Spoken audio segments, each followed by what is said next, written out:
Cats, one of the wonders of modern civilization.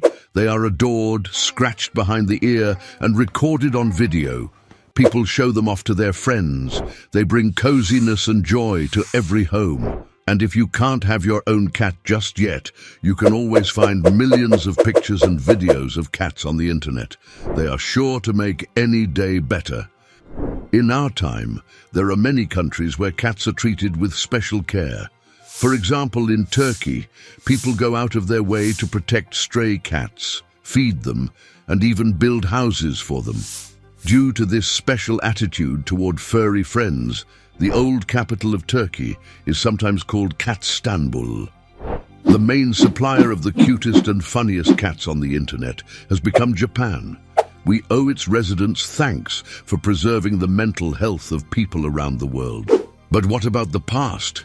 Were ancient people different from us in their attitude toward cats, and by how much? Around 6,000 years ago, the Egyptians domesticated local wild cats. They were almost immediately introduced into the pantheon. One of the most famous ancient Egyptian goddesses, Bastet, was depicted with a cat's head. She was the goddess of fertility. Why did these creatures become so important to the Egyptians? First and foremost, it was because of their hunting skills. Cats hunted rodents, birds, and snakes. Ancient Egypt was an agrarian civilization for which grain was extremely important. Therefore, the small predators that protected the supplies from rodents and birds earned respect and honor. Additionally, cats hunted dangerous, venomous snakes. Over time, cats became the personal protectors of the pharaohs themselves. They kept a sharp eye to ensure no harm came to the ruler. It's no surprise that cats were treated with reverence. Every Egyptian wanted to keep a cat, which was seen as a symbolic guardian of the home. Over time, cats became so popular and respected that the annual festival in honor of the goddess Bastet at her temple in the city of Bubastis became one of the most popular events in the Middle East. Hundreds of thousands of pilgrims visited the city during the festivities. Cats were popular figures in ancient Egyptian art.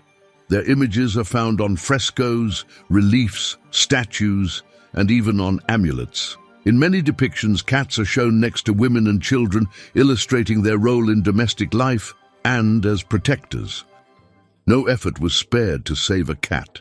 If a city caught fire, Egyptians would rush into burning houses to make sure there were no cats inside. Families considered it their duty to care for their cats. They were looked after, fed, and protected. Cats often became members of the family, and their death was seen as a great tragedy. In mourning, the owners would shave their eyebrows. This was also reflected in burial rituals. Ancient Egyptians would bury their cats with respect, often along with toys and food to ensure their comfort in the afterlife. It is believed that in Egypt, cats were called mew, sounding like a cat's purr. This is akin to calling cats meow today. While this theory of the Egyptian name for cats is not 100% confirmed, it certainly paints a lovely picture and reflects how easily we are charmed by cats. Cats in ancient Egypt were not just pets.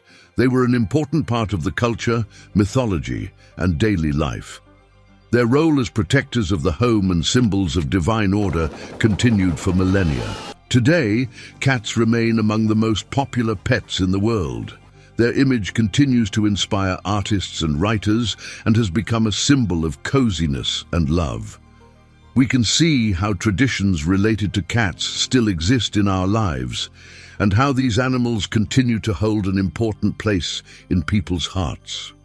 Do you have an adorable, fluffy predator in your home?